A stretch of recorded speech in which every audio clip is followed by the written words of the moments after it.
show. I'm Ron Furman. You're not. Welcome. It's Sunday, April 21st. It is Passover. It is Easter Sunday. And we have these two lovely guests. We have Ayelet Levine, or can I say Ayelet Sondak Levine. Okay. We have Jared Nathan, comedian. Hello. Today is going to be an amazing show. We're going to be talking about many different things, but most of it's going to be about disabilities.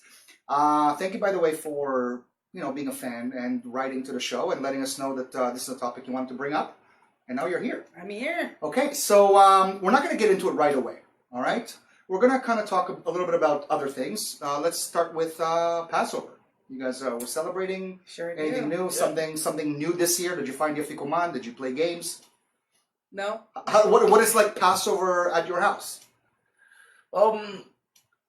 My aunt decided for every reason to have like a small animals on the table. Oh, so they went like with a theme? frogs. Okay. The theme. Was there blood all? Was this red? No, it was No? white. It It was should white. have red. Yeah, What that- sense? But So there you go. So we added a little bit of the Right. red for you. Yeah. Anything interesting in your house for Passover? No, same old, same old. Okay, well, yeah, read it as fast as you can, get to the food. I've been working at this Jewish school, and they gave us these little booklets, which is more of like it's a guide. It's not really a Haggadah. So it's just a guide to show you what the process is like. And my mom, I guess, thought that this was the Haggadah, so we went somewhere else, and she brought this guide. And I go, Mom, where's the story? And she's like, there it is. I'm like, this doesn't belong to you. It belongs to me. Why didn't you ask me? So we ended up not reading the Haggadah. That's awesome. Thankfully, we know the story, so we did the prayers, we did the songs, we did everything. Yeah. But it's weird that we still commemorate like all these holidays. I don't like, think it's weird. I think it's awesome. I think it's great, but I feel like we need something new. We need to change it up a little bit.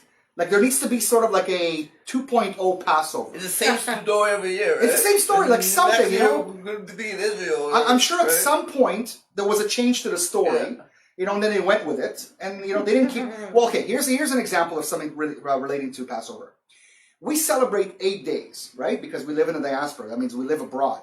So because the messenger, we weren't sure whether the message was going to get here in time, so we added an extra day. Right. Well, now, in the 21st century, we have the ability to know everything right away. There is on the second, to the dot. So why can't we go back to 7 days? We can. We don't do this type of stuff. Like, we don't change. We don't have two Seder's, do you? Well, but it is celebrated for 8 days here. It's Yeah, not celebrated for 7. I don't know. My family only does one Seder. One Seder. Well, you're Israeli. Must be. So we do too because we have a big family now. Like a lot of people are having kids, minus me. And so all the little ones, they come, oh my God. But they're so amazing. They're like the cutest thing ever. Like, it's the only reason I want kids because, I see them in front of me. And anyways, I'm not going to cry about it. So today we're going to be talking a little bit about disabilities, and we're going to get into other topics. We're going to start with you, Ayelet. You have a son You do. who has ADHD. So correction Correct. when I said ADD. Can you tell me a little bit about ADD, or what is the difference in the two? Is it the same thing? This is your story. Well, I'm no expert by any means, so I can really only tell you about my limited experience with ADHD through the diagnosis my son received. Adam is 6.5, and he was diagnosed just this past January with ADHD inattentive subtype. And What made you want to go through the test, or was there a procedure? we've known since he was small that something wasn't right. So we just didn't know what it was. So, for example, he hit all his milestones late. They always ask you at the doctor's office, are they crawling? Are they rolling? Are they sitting? Are they talking? How many words and what length of words and sentences, blah, blah. So he hit every milestone late. So, but they also tell you just wait. Like some kids just do things later. And he just never got to those things, to some things. So Is it because of ADHD? we now think it's because of ADHD. We didn't know at the time what it was because. And it's like as soon as he started daycare, like everybody, you learn to sit in circle time, and Adam could never do that. So I would get a call from the teacher saying, he's climbing on the chairs, or he's rolling on the carpet, or he's talking to himself, or he's laying on his back and banging his feet. But isn't this what boys do? I mean, Well, the other boys in the class weren't doing that. but I don't know. I mean, I feel So like, yes and no? I don't know. I remember growing up as a kid, and Yeah. all the boys were like, you couldn't get them to sit down. Like everybody was jumping around. There was always something to do. So was okay. I clearly Listen, understand. the pressures now on children is for sure greater. Mhm. They learn to read Yeah. earlier. Like they're expected to sit quiet for longer. So definitely there's something to what you're saying. Like there's definitely something to it, Mhm. and which is why I waited for a long time with the diagnosis, because I wanted to see if he was just immature. Maybe he would outgrow it. Mhm. Maybe we'll give him some time. Yeah. Maybe he's just a being kid, right? Right. Kids, yeah. So even though I suspected that there was something, I didn't really proceed with anything until he was in JK and in an official school capacity, and then it became very clear that he wasn't meeting. How did you take the news? Because I feel like parents get very defensive when it comes to their children. It's kind of like when you diagnose them, like all of a sudden it's like, my kid. No, must be something wrong with you. Nothing at all like that. Nothing like, at all. Okay. So I mean, I sort of expected some sort of a diagnosis, because I knew all this time that like we couldn't do simple things like reading is still a struggle, whereas his peers have probably been able to read for a while. Adam isn't able to do that easily. We have a lot of programs for him in place. He was seeing a speech therapist, an occupational therapist. He's in reading recovery right now, which is an amazing program. There's a lot going on, and it's very expensive. how is this kid handling it? Because, like, I remember, kids back in the day, they would just be kids. They would go out, they would do stuff, they'd be very active. And today I've noticed, like, a lot of parents put their kids in all these programs, and then they go see a psychiatrist, and they go to this, they go to that, where they're not really being kids. They don't really get to be active. Every time they misbehave in some way, then it's like, it's the ADHD. Now it's great that somebody was able to diagnose, and now you know maybe what to do, and you could see, hey, you know what, it may have helped. It may have hindered my son's development. Right. But at the same time, is the kid happy with going through all these procedures and meeting people and talking, as opposed to just being a kid? He's just a kid. For as far as he knows, this is who he is, and he doesn't know any different. And I'd like to keep it that way. We have done some programs, like he's really got really good at swimming. We did a bike camp where he actually learned to ride a bike really quickly. We weren't expecting that. I expected him to have a delay with that, and he just didn't. He learned in one day, which was surprising and amazing. And we tried MMA, and he hated that, so I pulled him out. Okay. You don't like it? You don't have to do it. Like like he rides his bike outside. He wants to play. He wants to kick a ball. He likes to play with his brothers. We have a playroom in the basement. He wants to play with his. Yeah, you have like what, 16 kids or so, right, living in your house right now? No. How many? 3? I have 3 boys. Okay. Adam is my eldest. I wasn't that far. Adam is my eldest. He's 6.5. I have a 3-year-old and a 1.5-year-old. My other 2 kids are neurotypical, meaning that they don't have any challenges with any sort of brain function, or an invisible disability, as we would call it. And Adam does. So my 3-year-old, for example, is starting to learn the alphabet now, and it has already almost caught up to my 6.5-year-old, just to give you an idea. Right, okay. How we know this is a real issue is when your 3-year-old is almost at the same level. Well, he's not at the same level, I should say, but probably by next year he will be. But is this, like, I mean, maybe I don't know much about ADHD or ADD. I mean, even though I was diagnosed with ADD, but you're saying it's ADHD, but whatever. But, like, I never had these issues. Right. Like, for example, right? And I wouldn't even think those would be the problems, that a kid is not going to be able to do math because of ADD. Fair enough. Like, I would think that, like, maybe there are other problems. I'm not saying there isn't ADHD, but maybe there are other problems, and we're saying, oh, it's ADD, as opposed to, you have something to say about it? ADD has so many layers, different nuances, and like, that's very true. You hear sometimes it's hard to focus. Right. If there's like other people talking, or like music in the background. That's right. It's hard. Yeah. But when I'm thinking about ADD, it's attention deficit disorder. Right. So that's what it stands for. So if you give a kid something, and if he's moving around, maybe have him move around while he's doing his work. Yeah. But to pick up, I think to be able to absorb something, and again, this is just my personal opinion on it, I'm not quite sure if that's really classified as the ADHD. Maybe there's something more. Because like I work with a lot of different kids, and people are so quick to throw the ADD. Yeah. And as somebody that's been living with ADD his entire life, I had different problems. I had like completely different. Like I couldn't sit still. I couldn't, I couldn't just sit there and focus. I had to do other stuff. Yeah. The way, it's funny because I was talking to someone the other day. We had OACs here in Toronto back in the day, or Ontario, and this was the first time that I felt really good in school. Like, because I was getting A's, but I felt like I had to work really hard for those A's. Right. And here we are, reached grade 13, which is the OACs, and now I was excelling, and I was having fun because all of a sudden, there's like 9 types of learners, and something else was introduced in OAC where we're able to communicate. Whereas before that, everything was very standard and it wasn't meant for me. Right. So maybe it's just the way we're teaching, the way we're growing, as opposed to, okay, all the problems lie ADD. Maybe there are other issues that we need to look at. For sure, there are other issues. Okay. So, like, I'm not here to talk about everything that's wrong with my son. And But when sure you mentioned the development of that part, did that have to do with ADD, or is that not necessarily? Although his ADD definitely makes it more difficult for him to do certain things. For example, reading and writing is a challenge. When he was very small, when he was around 4, and they're learning in JK to formulate the alphabet letters. He had a very hard time with that, mostly because his inability to pay attention meant that he wasn't retaining any information.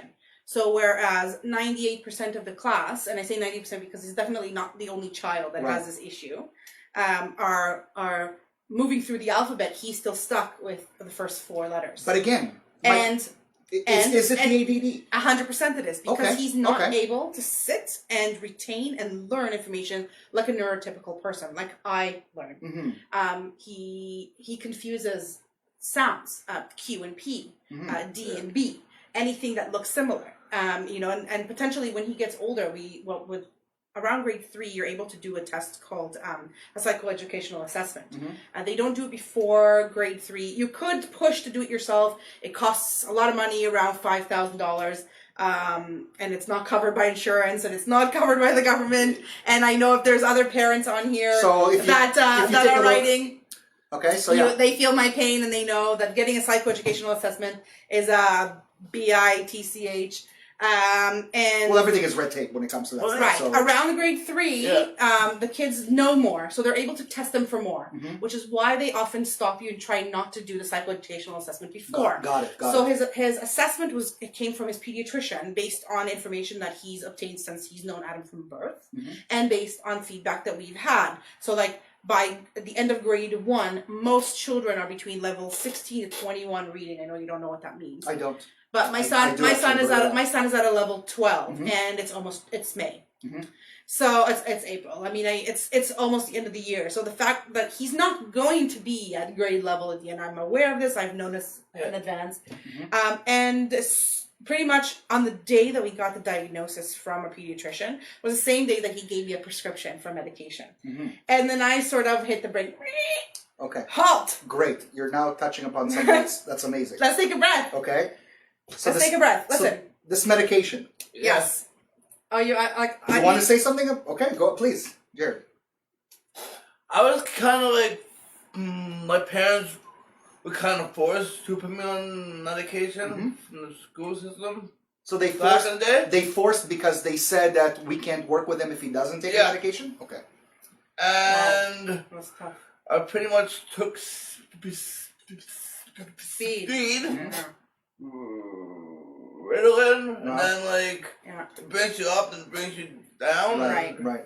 I do have to say that the our medications today is a lot more advanced. There are a lot more different. There's different types of medication. There's stimulants. There's also non-stimulants now. But it also takes care of one problem and creates another problem. Potentially. So what you can also do now is you can do genetic testing to find what medicine works best for you. So you don't have to test the different medications. There's different ways about it.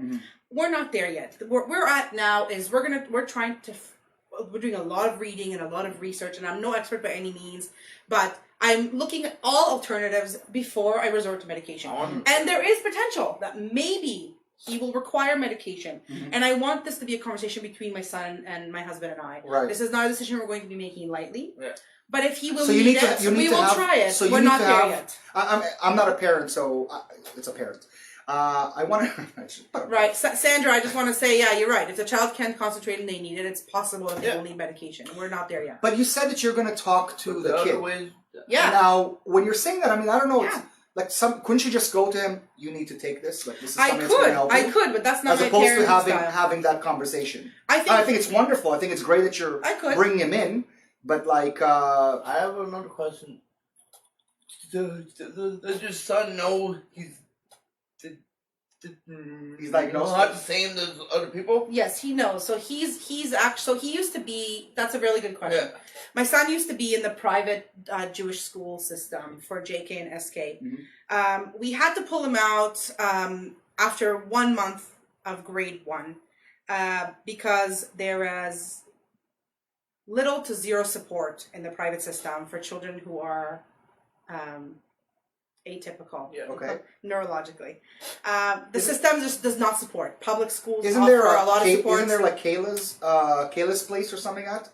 I don't know much about it. I don't know what Kayla's place is. I'm sorry, I can't speak to that. But all I can tell you is that in the private school system, the support does not exist in a level that's sufficient enough to help children who are atypical in any way, shape, or form. So we had to pull them out. We put them in the public school system. The public school acted immediately. We had a meeting for an IEP, which stands for an individual education plan. I have one. The principals involved, his teachers involved, the resource teachers involved. He got into reading recovery. We're working to get a public OT services, and all this is covered by the government. In the private system, nothing is covered. So those that are saying negative things, pay out of pocket. And you know what? We've we've paid a lot of money over the last few years to help Adam. It's like everything is out of pocket. Like I've gotten zero government grants for anything. Jared and I were speaking a little bit before the show about the child. It's called the disability tax credit and the child disability benefit. I'm actually a part of this amazing Facebook group. I don't know if any of you guys are on live right now. There's a lot of support. Luckily, a lot of support online to help with this. So, I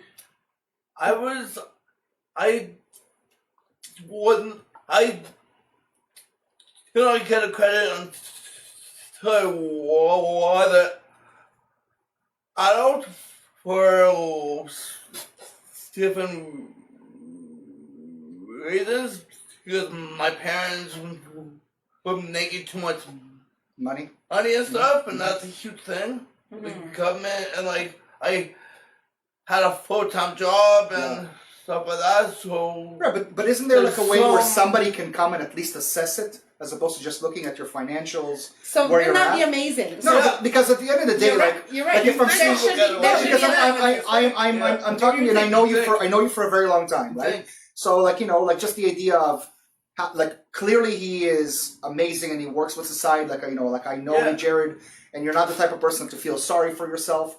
But if clearly you're coming out and saying, hey, I need some financial support, I need to be helped, why can't they listen to people like yourself who already you could speak for yourself? Because and say we're talking about the government of Canada. But you just mentioned that they're giving so much money. So why couldn't they don't? So the disability tax credit is a tax credit. It's not money. You get a discount on your taxes. Yeah. It's in a form of money. Yeah. So right now, we applied after we got the official diagnosis. We applied for the disability tax credit. Yeah. The paperwork is insane. Everything is. Then they sent my doctor a 10-page questionnaire to fill out. He called me in. I sat in the office, filled it out with him. And what they're looking for is impairment up to 90% of the time. So, for example, for my son, who is 6.5, we unfortunately still have bathroom accidents. And when I say bathroom accident, I'm talking about shitting and pissing in your pants. And that's not a problem that a 6.5-year-old should be having. My 3-year-old does not have accidents anymore. So this is a really good example of how my son has a hard time taking care of himself. He still cannot brush his own teeth. He cannot tie shoelaces. So we're bound to shoes with straps. He can't do those things. But you see, but I'm because I know it's a conversation about ADD. Okay. What? But what is ADD? The thing with ADD is? No, We're not doctors. I'm not. No, I know, I know, but, like- defining ADHD. I think disability are all connected. Yeah. But I think- one disability, ADD, has some same, So we same know. cohesiveness. You're right. But Adam's ADHD I is have- definitely related to a learning disability. There's a You learning said disability. you said you had straight A's. My son is practically failing grade. No, but that's the thing. But I still had ADD, and it was clear. So your ADD. But wait. So most ADD or ADHD people are able to hyperfocus. Okay. Some people are different things. Yeah. You obviously had no problem with reading or writing, so hyperfocusing in school wasn't a problem.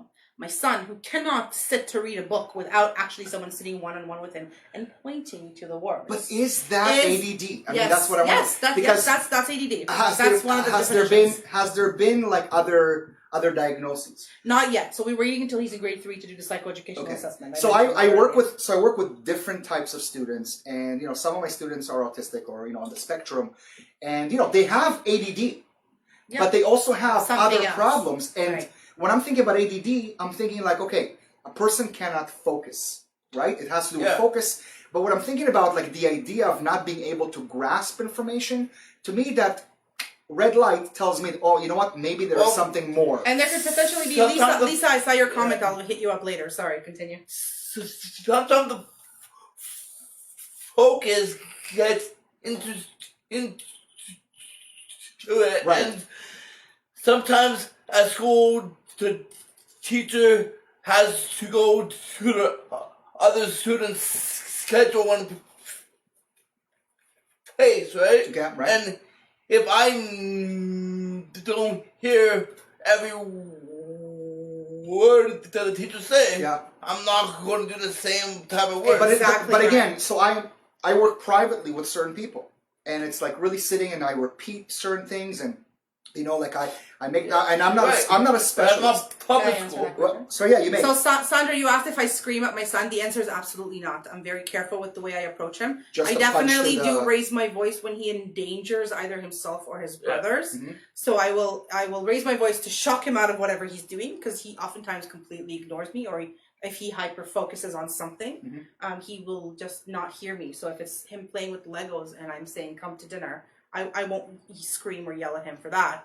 But if he's, pulling his brother's shirt and he's about to fall off the edge of the couch, then yes, I might say, hey, stop, be careful.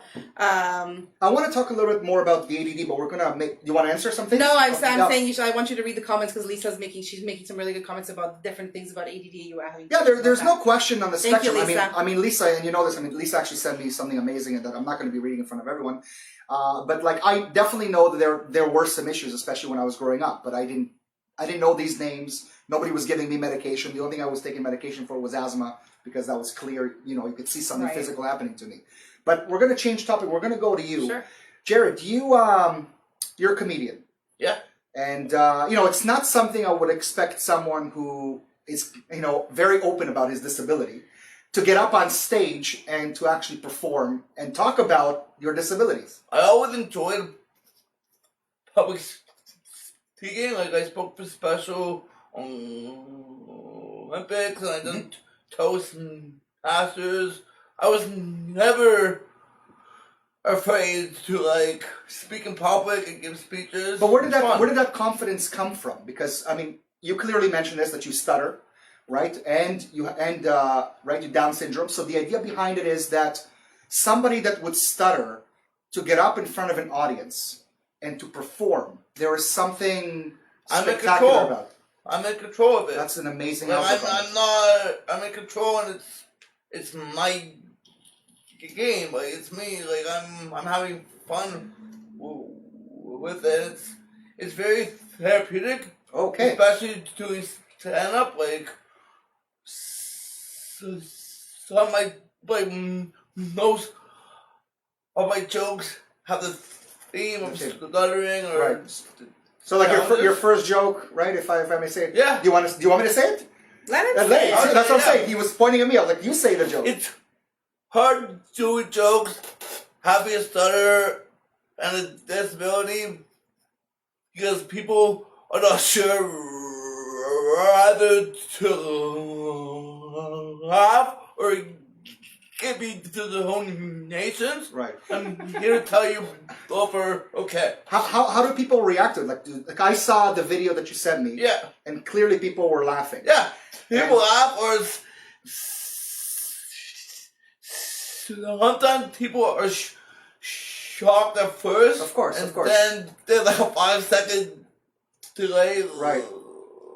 Laugh or Do they feel like, you know, by laughing they might be laughing at you? Like, do you ever get that feeling? I mean, it's clear that some people, I'm not sure if I actually have a stutter, right, or am I making fun of my stutter? Mm-hmm. I have people ask me, "Oh, do you actually stutter?" I'm like, "Yeah, stutter act." Like, if I try to stutter, I won't be able to sometimes. I work with a girl. I don't work with her, meaning I'm not her teacher, but like, you know, she's somebody that I help, yeah. and she stutters. Okay. And what a sweet girl. Oh, I love her. I actually miss her. I haven't seen her in a while. And I was told by my dad that, you know, people that stutter, if they sing, they somehow Not stutter? Not stutter. Yeah. Interesting. And I started singing with her every Friday to kind of motivate her. And when she sings, like, you don't hear anything. Yeah. Have you ever thought about, like, has this been something that you thought about doing maybe? Because you were rapping too, right? I remember you said, like, Facebook Live rap. I can rap and I don't stutter. I could. Can you give us a little example? Can you Try to make it somewhat beats? PG-13. Do you need Try. beats? Here we go. I'm in Toronto. I'm going to flow on a Sunday. Here we got to go. I run this stuff. I'm going to do this my way. So, and you made that up. Like, Yeah, it's on the spot. So the idea is not. So here's my question to It's you. a left brain, right brain. But so my question, I know that the girl knew the song from the beginning. Is there a difference between memorizing the song and saying it that helps the stutter, or is it? No, it's just the singing. It's just the singing aspect of it. Okay. I believe, yeah. Okay. But and also, if I speak in a certain way that pronounces every syllable, I don't stutter. However, it's not so. You don't feel comfortable. Practical. Well, it's not so practical. Right. To speak. Like or the Tim Hortons, like I would like a double level. Right. Right. And but the how the cows are like, are you making fun of me? I wanted to ask you, like we talked about this before, but there's some sort of reaction that we get when we see someone with a disability, right? We just kind of talked about it. Charity thing. No, but it's like there's something we don't know how to react. Yeah. And, you know, it's just like somebody falling. Like, I don't get it. Like, every time I see somebody falling, like, I'm like, oh my God, are you all right? And then when they're usually, and I'm sorry to be that person, girls around, they can't help but laugh. Do you reach points, like, do you ever come up to people and go, hey, this is not funny, like, you know, like, I'm trying here. Like, have you ever had a situation where you felt that people were being disrespectful? Or you're kind of immune to the fact that this is who I am, accept me for who I am, and you're going to take the punches and you just roll with it? First, when I was younger, I did not understand it, but now I do. Like most people are actually ignorant. It's not always that they want to be negative. It's like, oh, they never say that before. Like, I just sometimes have fun with it, right? So you basically were able to turn it around. You're able to turn it around. Yeah. So you made it more of a, like, okay, you know what, this is life, let's make it comical, let's kind of go with it. It also depends who. Because if it's, like, I've been to a doctor's office before, and I stuttered, and the doctor asked me, oh, I don't know what means. So I'm like, excuse me, I stuttered. Oh, and then the whole time he was trying to like apologize to me while I doctor is supposed to be empathetic and Right. somebody Right. Right, but again, talk to. And yeah. At that point, I get. Yeah, but offended maybe again, he because felt like they should know better. at the end of the day, like we live in a society where there's like people who still use the R word, right? And a few weeks ago, I think Lisa called someone out who was just using it. And how do you feel when you hear like people using such negative words in today's society? Where, listen, the truth is when some kids are talking between themselves, we tend to use that word clearly not in the right way. Like we're just saying it, and we try to stop.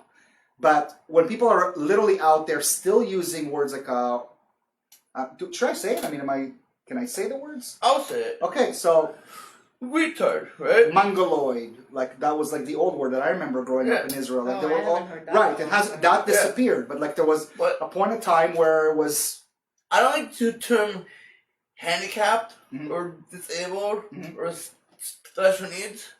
So what would be the proper Human. I'm a human. Absolutely, and there's I'm a human. 100%. Who's such a human. Yeah. We just have different ways of communicating, Right. Yeah. learning, But living. but in a way, I mean, there are ways to describe people, right? Like myself, when I was in high school, people would have said which one. They would have said, the fat guy, right? Like it is what it is, and like clearly it wasn't fun, and nobody wanted to hear it, but it's the truth, and it was a part of the reality. Or there's the black guy.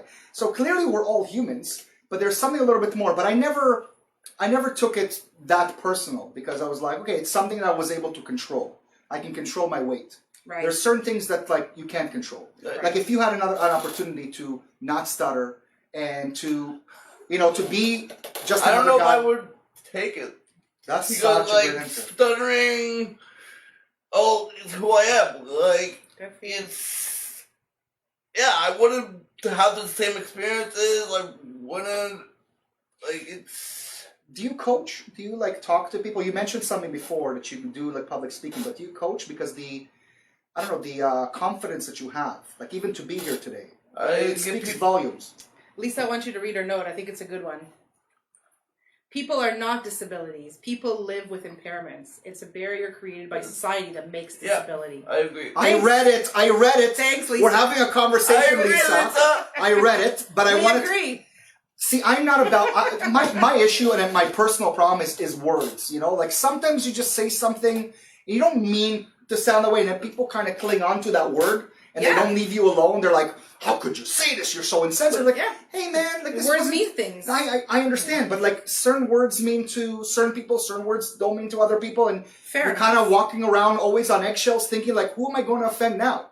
Right. So, and then this is Fair enough. and it's become the new society. So, and I know that Lisa knows this well. That like because we talk a lot. Sometimes I say stupid things, like it is, and she needs to correct me. Now the difference is whether I actually change after that. Right. Meaning I know that something is wrong and I continue to say it. Then that speaks volume about my character. Some people don't change, and some people are stuck in their ways. Right. Even if you're explained from your point of view, right? Right. So the conversation now we're bringing you kind of both up to speed in terms of this. So you're a mother of somebody with, should we call it disabilities? Now I'm scared. Like I don't know what to say. Adam has a neuroatypical brain. His brain doesn't function the way a neurotypical person like me or like you does. Right. And that's just who he is. It's how he's wired, and it's how he's going to be the rest of his life. So I wouldn't say he's necessarily a disability. But It's just who he is. He's a boy with ADHD. Right, but I had asthma. Okay. So meaning I had some disabilities. You did. There were certain things. Now again, correct me with the words, but I had disabilities. Like when people went swimming, I couldn't dive as long as other people. I know Lisa's gonna give it to me. She's awesome. Yeah. I love you, Lisa. When I was challenge though, not a disability. Yeah, you're right. It's a challenge. You're right. When I think of disability, I think of getting money from the government for that problem, or like having different solutions for that problem. like... You know what? That's a really, really good point. So, people with invisible disabilities. Right. That's Lisa. There you are. See, I read it. There you go. Like individuals like my son Adam with Right. an invisible disability. Right. The government doesn't recognize him as easily as someone who, God forbid, is missing an arm. Right. So the disability tax credit, we were speaking about that. But that's for every. That's for every mental health thing. Yeah. Every mental health issue. Unfortunately, my son is probably more impaired long term than someone who is neurotypical without an arm. Who they can literally become, like they can work as a scientist for NASA. My son can't concentrate enough to read the alphabet.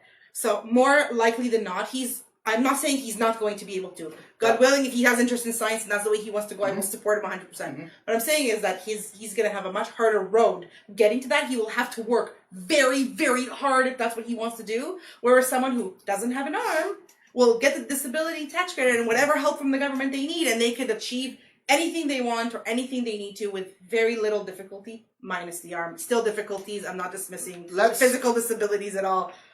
Let's talk solution.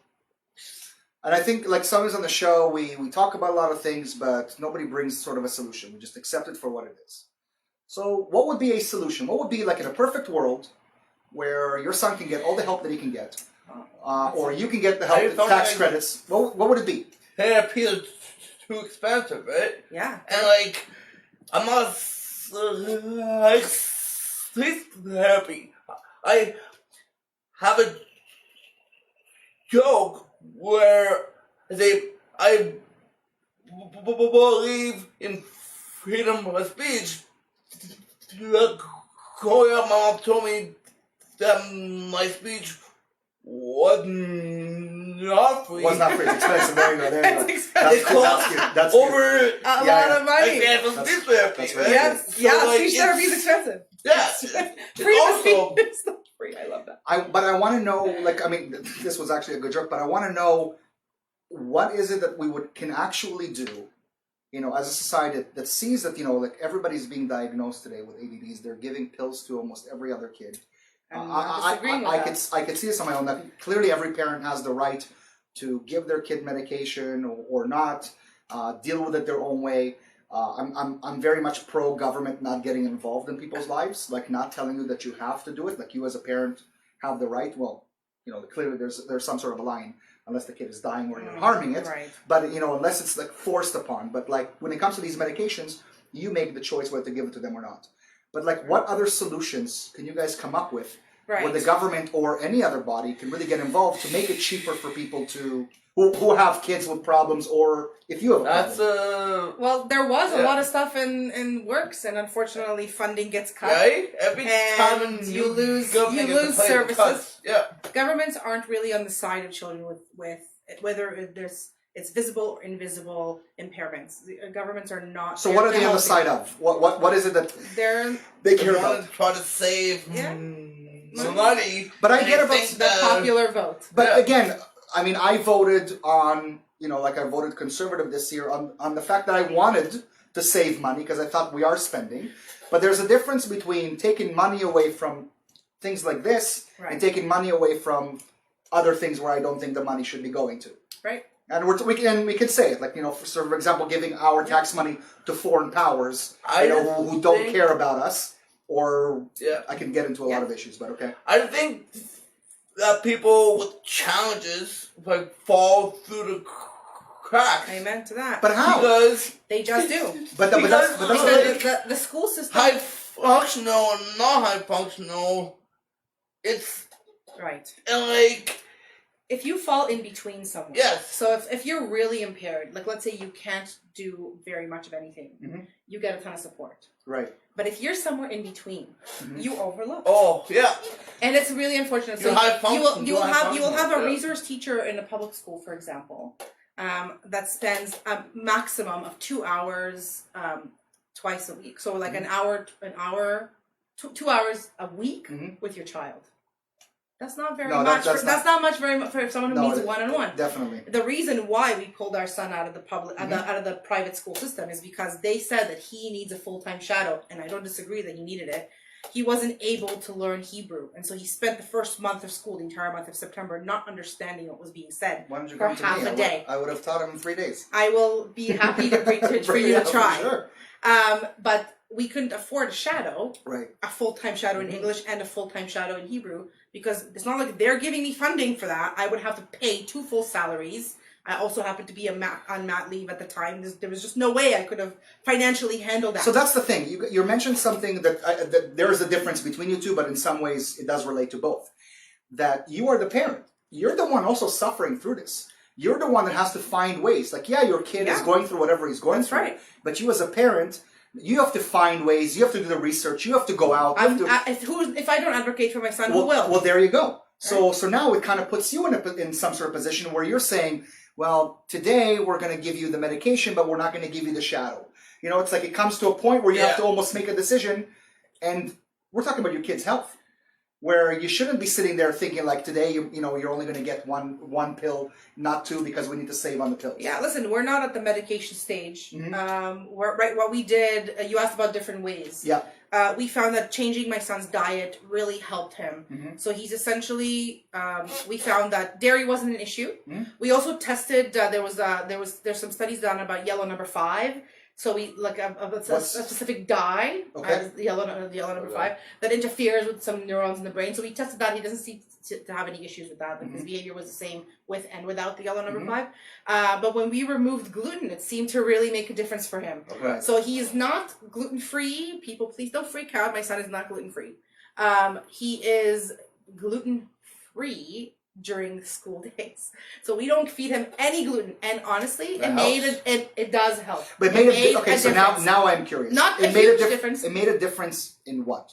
So it made a difference in the amount of time he was able to pay attention to a task. So before we removed gluten from his diet, he wasn't able to follow instructions or try a task on his own at all. Anthony, you shouldn't be having any gluten. You understand? If the teacher would say something like, "Everybody go sit on the carpet and cut a heart from that red piece of paper," he would go to the carpet and immediately forget what the next task was. He wasn't able to do sequencing, but he is able to do that now. Now, whether or not he actually ends up cutting the heart is a different story, but he sits on the carpet and he actually cuts something out. So we moved one step forward. We've also found that adding really high quality omega-3 fish oil helped him a little bit, but it's not lasting results. So now you're going into, or you're being offered other medication. Is the school helpful when you change so I'm very lucky in the fact that the school, we are at Brown Ridge Public School right now. They are great school for that. Very supportive. Yeah. They have a special education program in the school. My son does not qualify for special education. This is where I'm talking about people in the middle. Is it due to finances? It is not due to finances. He's not considered special education. ADHD does not qualify. Right, but what if he has more? That's what I'm trying to explain. Then he could potentially. What's a qualified? I don't know. Let's say that somebody has special needs, somebody doesn't have special needs. You know what? That's a really good question. I don't exactly know what the factor is. I guess I could look into it. I never looked into it because they just told me like he doesn't qualify. He goes into the grade 1 regular class. So it never occurred to me to look into what the qualifiers are. But you're right. There must be a list. No, but there could be something even more. Like I'll give you an example. If there was like a kid in class when you grade 1, we're very mean in grade 1. Like we're all bullies when you're grade 1. Why? Because we say what we think, right? So now I see a kid, who clearly can't cut the heart like everybody else, or can't sit there. Now here's an opportunity for other kids to bully him. So now, because he's with everybody else, he is developing other problems because his confidence is no longer there. That's right. He knows that he's different. That's right. Now you're talking about other psychological issues. That's right. That you're going to deal with in the next 10 years. Correct. Which is why we're handling this as best as we can now. And although I am not medicating my son at the moment, I am not 100% close to it, and I know. Is there a reason? I'm going to get but I want to know why. Because I want to try everything else first. Okay. I want to know that I've tried everything else. But why not to try? And I'm not pro medicine, meaning that type of medicine. Like, it's great that you're doing what? Somebody's saying? Oh, I love Lisa. Lisa, I'm just reading your comments everywhere. Well, this is her realm. She's like, when I told her about the show, she's like, how come you didn't tell me to come to the show? I know, Lisa, I feel like she should have been the co-host. Well, Lisa, you definitely will come back and do this. But what I want to know is, like, why not? Like, if you're trying all these other alternatives, they're also somewhat medicine. Why not take something medicine has side effects. Thank you. Medicine Scary side effects. Yes, and its But side effects could Exacerbate over time. cohabitate right. with the challenges, and There are make it some worse. really scary side effects with some of the medication, like suicidal tendencies, extreme loss of appetite and loss of weight, not being able to sleep. Which one is that one? I need that one.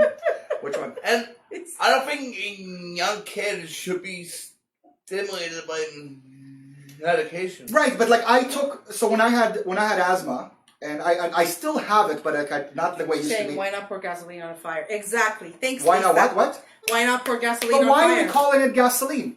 When I was a kid again having asthma, like I was literally dying, and I was taking steroids. That's two different things. But I was taking steroids to since I'm 7 years old until probably age 30. I was putting steroids in my body, and I never thought of it as steroids. All I remember thinking like, oh my god, I can breathe now. And I had like asthma attacks that I ended up in hospitals. Oh, that's two different. I Why? think asthma medication because it helps you your lungs and not your brain. But wait, medication but wait, goes to brain stream Breathing What's is it? a necessity Yeah. of life. no, I think understandable. more important than But I used to- Breathing is not a No. necessity of life. It's Well, just so, not. says you. I'm just saying, it's you can survive. There's people all over the No, world who but survive but without it's reading. not just reading. I'm saying like it's everything. But you get what I'm saying, Right. Breathing but is the point is, necessity of life, right? but I'll tell you. So I no longer quote unquote have asthma. Okay. Okay. I get asthma attacks if like the weather changes like really badly and I'm very sick. It's probably the only way where my lungs can't handle it. Yeah. But I started swimming more. Okay. And when I started swimming, you think swimming and asthma, like, wouldn't it be hard breathing? No, but what happened was it developed my lungs. Fair enough. But I was still using both. So I didn't say, okay, there you go, I'm swimming now, and I'm not going to be taking the medication. If I would have an asthma attack, I would definitely take it. Now on the other stories, like I'm not one to take medication. People know, like I try my very best to not take it. But since I was going through, when I realized I was having like depression issues and anxiety, like where things were kind of out of control, now I'm on Effexor. And the dosage isn't crazy, but I'm on this drug, and between you and I was very hesitant to use it. But you're an adult with a fully developed brain. Yeah. A child's brain is still in development. So that is a great point. That is potentially affect the potential development. You know what? That of is their brain. That is a great You point. were an adult. Your brain is fully developed. You made a I'll give it choice to you. yourself. My son isn't at the stage where he could make an educated choice about. But I don't think it's. what he But needs. is it about the educated choice, or is it about that can harm him in a way? It's both. It could harm his It's development. both. I'm hesitant more because I'm afraid that I could give him something that could potentially cause him more harm than having ADHD for the rest of his life. And I'm not willing to play games with. No, that. you're a parent. It makes perfect sense. If you're an adult, you could choose what you put in your system. As a child, you have no choice when to take medication. But everything we do as kids, like our parents force, like the food that we eat, the clothes that we wear, we make zero choices. I'm talking about what I agree with you on would be the developmental. Right. Like that maybe, we find out that, something that was good 10 years ago all of a sudden causes cancer. Right. So here we are taking some medication where today the research says, this really helps. And next thing you know, he created like a drug habit. Right. Okay, he's 6.5. Does he really need to be paying attention to everything else? No. I'm willing, honestly, the reason I'm applying for certain tax credits like the disability tax credit is because I rather give him the support that he needs to try to survive and thrive in his life without relying on medication. If it gets to the point where he's saying, Mom, I need help, I really want to try this, then we'll get to that point. Even at 6.5? I don't think he would know to ask at 6.5. Well, so no. If someone's in pain, they go, Mom, Not I'm at in pain, 6.5. like I want something. Or Mom, I feel different. How would you react to it if like your son basically at age 7, kids, they in a day they all of a sudden grow up and they make these decisions. As a child, I did not know I had a problem until my parents told me, oh, What do you you mean? have special needs. Like, I didn't know See, my I son had. doesn't know. I didn't know. I was normal. I didn't know these things until my parents brought it to my attention. Oh, your special needs. You're not the same as everybody else. You're not the same as everybody else. So, like, growing up, I used to think, oh, I'm not the same as everybody else. How do you feel today? I So disagree with that. how do you feel today? I mean, because what? well, you Having said disability? but you said like we're all human. Challenge, whatever. We're all human, right? Yeah. You all said like listen. So how do you feel? Do you feel like you're somebody that has disability? Like you yourself, forget what people say. Visual minority, I see myself as. Okay. Feels like I walk in a room. I'm now open. Like people can see that something, something's off or like whatever. Do you feel? I'm kind of. I don't know if I'm changing, but like, do you feel a difference that people also speak to you differently because of it? Like that it makes you like when I met you at the beginning, and this was I met you maybe 20 years ago, and I didn't speak to you differently, but you seem to be able to carry yourself. But clearly, I saw there was a disability. Yeah. But how do you feel about? How do I say this? Like, how do you feel about functioning in our society and knowing that there's a problem, but like you don't actually see it as a problem? That you see that yourself as, hey, I'm just like everybody else. It's everybody else's problems. Right. And it's like, also, people always want to help you. Especially when you don't need help. Right. When you need help, nobody's around. Right. When you don't need help, everybody's on you like Wait on right. So rather than like say, like it's your birthday, just say I have a disability and see how many people like say something to you, right? No, because think about it, you have all these friends, always when it's your birthday, and if you're struggling with something, it's like you're getting maybe 10% of those people really wanting to help out. And also, people think I have a hearing problem, so people speak, hey buddy, how are you? Yeah. But it has to do with how people feel, because at the end of the day, like, everybody... So I think education is really key here. People need to be aware and essentially educate themselves on what's out there and how people, honestly, how people like to be talked to. Right. And it's just a matter of speaking to human beings as human beings. Just because somebody is different than you doesn't mean that you need to speak with them in a different way. But unless they ask you and say, slow down, right? They feel awkward. Why? Like, because we're people. Also, we don't know how, like, okay, an example. Like, there's certain people who freak out when they see a dog. Like, the smallest dog. They freak out. It's true. So it's kind of like, what, do they have a problem with that dog? And I don't understand, I'm a dog person. But like they freak out because of some sort of because somebody didn't bring a dog, to their life when they were younger, or they were told by their parents that it's a dogs. Okay, but you made an effort. So I made an effort, and I also learned that my actions and behaviors, and they cause a dog to act a certain way. Right. However, people are surprised when I'm sarcastic or talk back to them when they're condescending to me. So it doesn't go, it goes both hands, right? You mentioned 100%. Something before, we talked a little bit about money, and you mentioned that you moved to Manitoba. Yes. So talk to me about maybe why you went there, why you came back. You could, again, take it however you want. You don't have to share all the information. I just had to get out of Toronto. I needed a change, so... Okay. So why Winnipeg, of all places? I have family friends there. Got it. And I've been there before, and it took me a 2-month process to get disability there. And I was trying since I was young here. Can you tell me, like, okay, so it's tax credits that they were giving you? Is that it? Or? I was getting money from the government. Two different things. Okay. It was.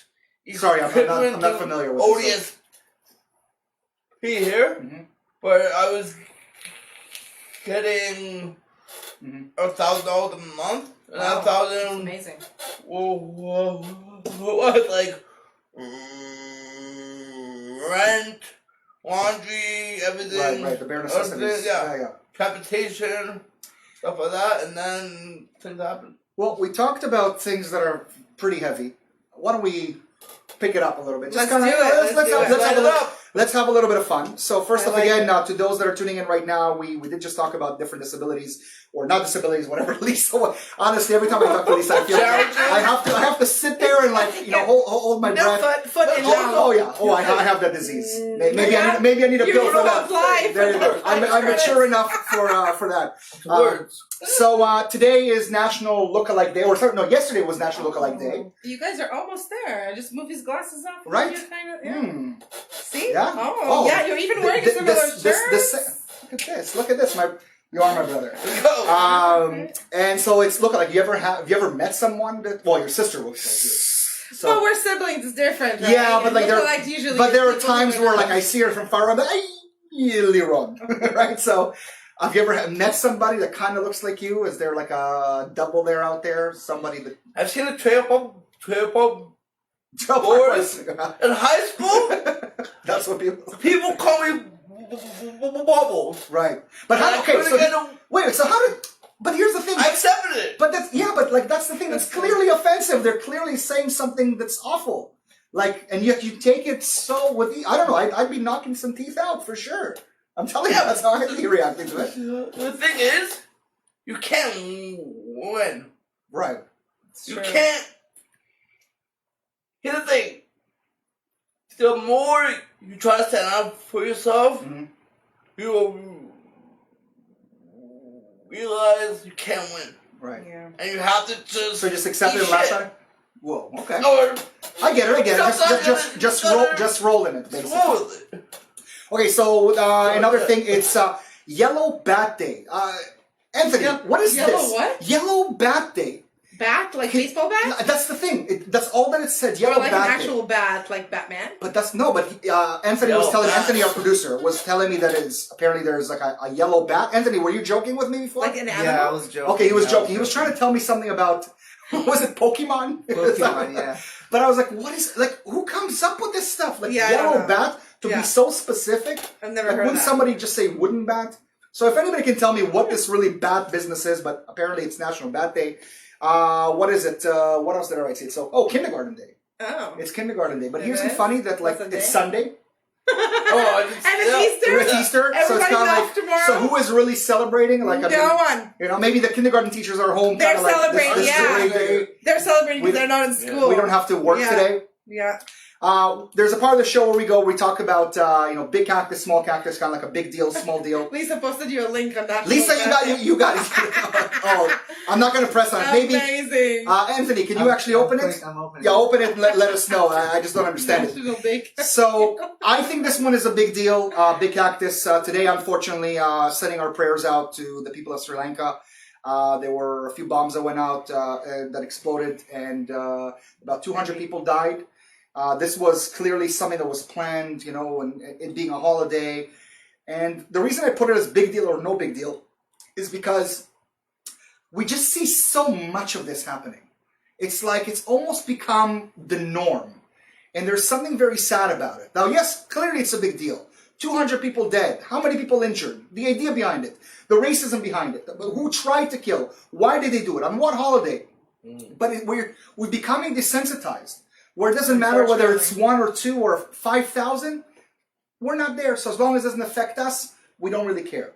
So how do you feel? Like, do you feel like it's something where we should be harpering and I mean, even though I said it today, so it's like I'm kind of contradicting myself. Where I was like, pray for Sri Lanka. I was sharing something, but like, what are we doing with these prayers? Like, what? I want to also say, I think disasters they're like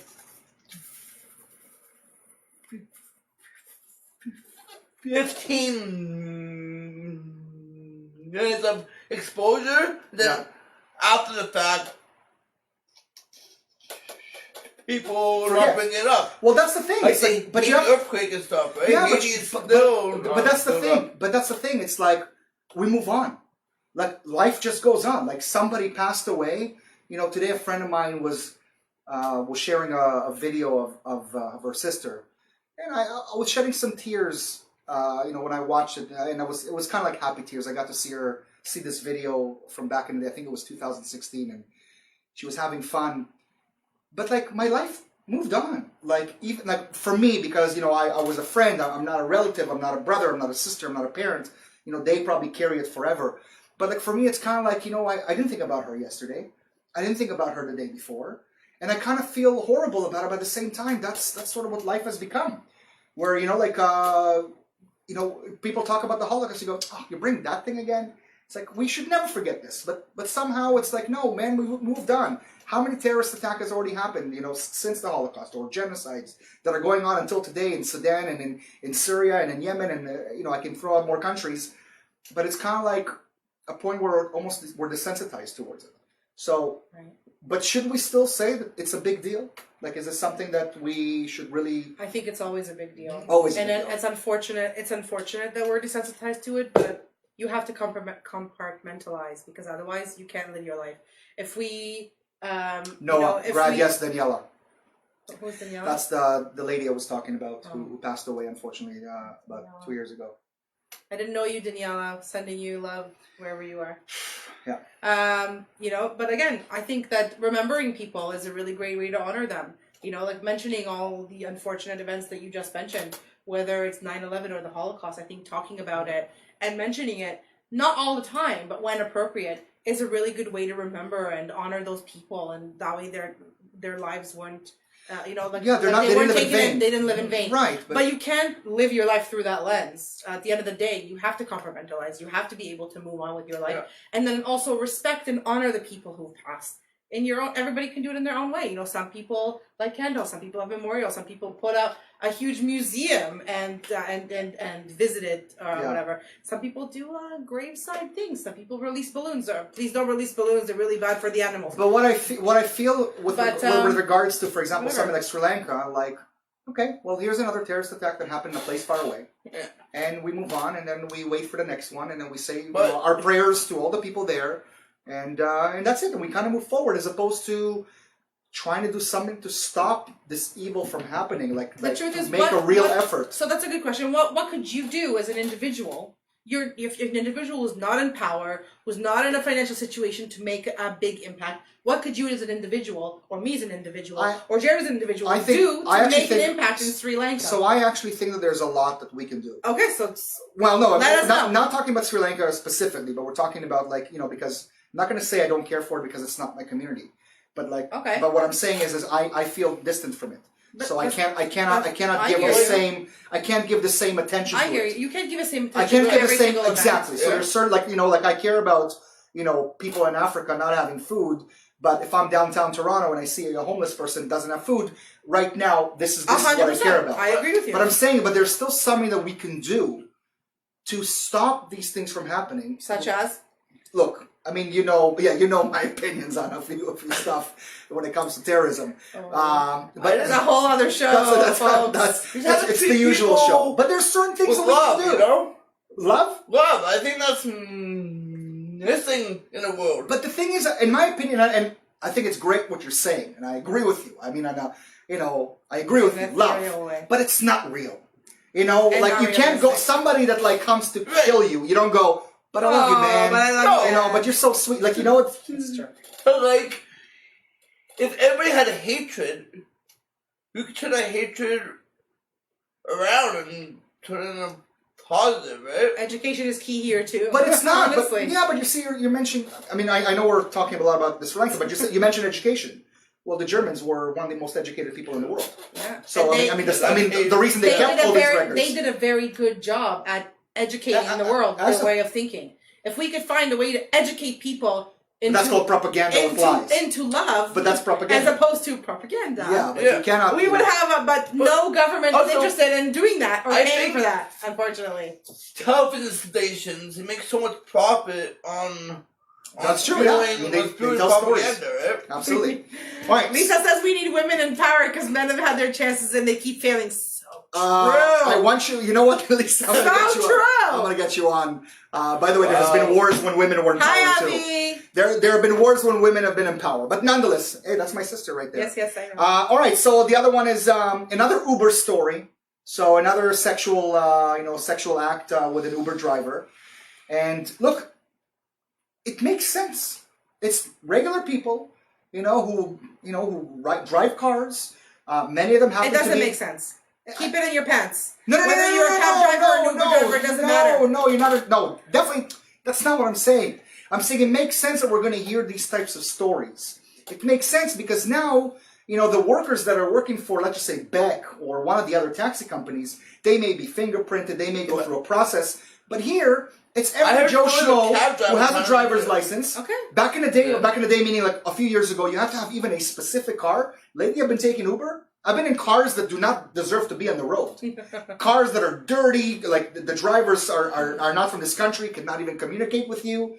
Like, so I'm thinking, great, this Uber thing is amazing for the economy and for people to be able to make money, but what are the real standards? Because the bottom line is we're hearing way too many stories about, especially women being threatened by Uber drivers.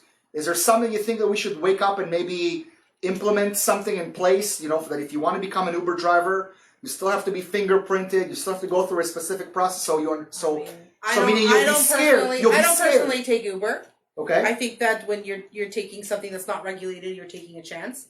But I still don't think that's living in a society where you're scared to take a freaking cab is ridiculous. And honestly, like, teach your sons. Thank you, Lisa. Teach your sons that no means no. But it's no not, fucking means no. But it doesn't matter what. Sorry. You've never done anything that your parents told you not to do? No, but sexual assault is never okay. No, of course it's never okay. There's no question, but it's not just about consent is key. But it's not about education. Regardless of... You have morons everywhere. You have, like, we're talking about treating animals properly, treating people properly. I mean, to get to a point of committing sexual assault against the passenger, like, mind-boggling. It is mind-boggling. But there needs to be something. Stories about like people who take cabs, like females who take cabs. The cab drivers also try that stuff. Yeah, it's not just Uber. It's not an Uber. But there needs to be something. There needs to be something to protect the passenger.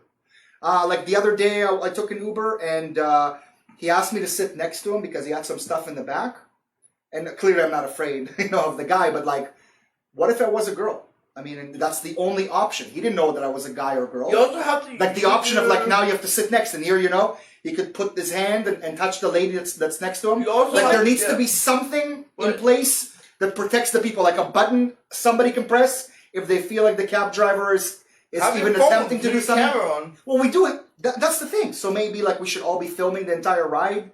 We should do like all Facebook Live as we're driving. I know we're being silly, but there's something to be said here. There needs to be something. Implementation of some sort of policy where they have some sort of a screening is not a bad idea. Or to be protected, like something that they can be protected. Look, when you like a 911 button. When you get into a cab, right, the license of the person who's driving your cab is right there on the dash. Right. You know their names. Yeah. You know who they are. You know their license. You know their number. Do you have any idea how many drunk people at night after a club are in there?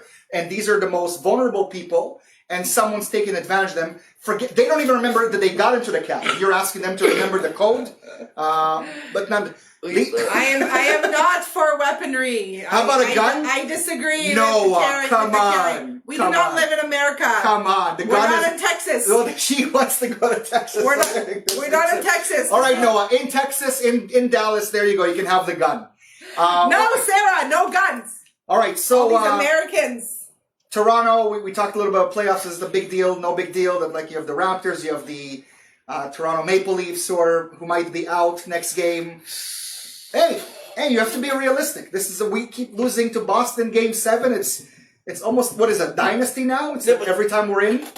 Did they want Toronto is? Yeah. We choked so many times that Toronto fans expect a choke. Oh, absolutely. They expect a choke. There's no question. If they don't choke, we'll be surprised. Right? But that's the thing. Like, I was like, we're up 3-2. Like, we could possibly do it. But to those, that are watching other stuff, they lost 4-2 today. They lost 4-2? They lost 4-2 today. Yeah. 1-0 in the first period. And then they lost. Well, did you not see the goal? Only because Drake showed up in the jersey again? No, he's not. The Drake curse. I like Drake, do us a favor, stay away from the Leafs. All just right. go to Boston, wear their jersey. We're all good. He actually wears everybody else's jersey too. Yeah, stop wearing it. Just stop showing up to our there games. You go. Yeah. And his music plays. Okay, so Montreal Montreal. By the way, I didn't even know this until I read it today. There is apparently, and people will think I'm stupid, but Egyptologist. So it's basically like. What the hell's that? Well, it's basically people who focus on Egypt, like on on like Egypt well, colleges. so maybe I'm On even history? maybe no. It's not just history, but for example, they find like artifacts or mummies. Okay. Okay, and like archaeologists? they are archaeologists, but like it's specifically for Egypt. And this is for you, Lisa. Ready for this? They just found a female pharaoh. What? Why isn't this story been told? Like Damn, they found, Skippy. right? We should do next show about the Is that Egyptian how? pharaoh. Is that why the Egyptians disappeared? Was she like the last one? And like, Oh, maybe she. No, I don't think so. right, you got that one. Yeah. She went over She the. couldn't have been. She couldn't have been. No, she couldn't have been the last She was one. probably the first. Maybe. But nonetheless, That's why they just found. It took them so long to find her. Right. The same story with like Dana and like. Archaeologist. She's saying that's right. It's archaeologist. But no, it's actually called Egyptologist or something like that. Check it out, please. Google it. It says just research Montreal Egyptologist, whatever. In Montreal. Apparently, a Montreal like study. So like you don't have to be in Egypt to just do it. Oh. So, but they were able to find. Anyways, they found a female pharaoh, and I thought that was very interesting. And why don't we know the story of this female pharaoh? Why is this in some sort of book? Lisa thinks that she was put in there by a group of men. That's definitely a possibility. What else do I have there? Okay, so we're gonna finish up with something light at the end. We're back to hockey. Why do men always revert to talking about sports? Why? Why do you refer to talk about anything else but sports? Right? I mean, honestly, that's the only thing that's important. Sports is life. You should know it by the shirt. No. Tampa Bay and Calgary, both #1 teams out of the playoffs. So just understand. Okay, let me explain this to you. Means Okay? nothing to me. It means that like a team that was doing the best during the year ended up losing to the worst. Who cares? Are you listening to this? So this is Why does this matter? It matters. It's small. What did you say? Small pricks? No. It's a small prick. There you go. It's a small cactus. Small Yes. cactus. You can say small prick, but a prick is already small, isn't it? That's the whole point.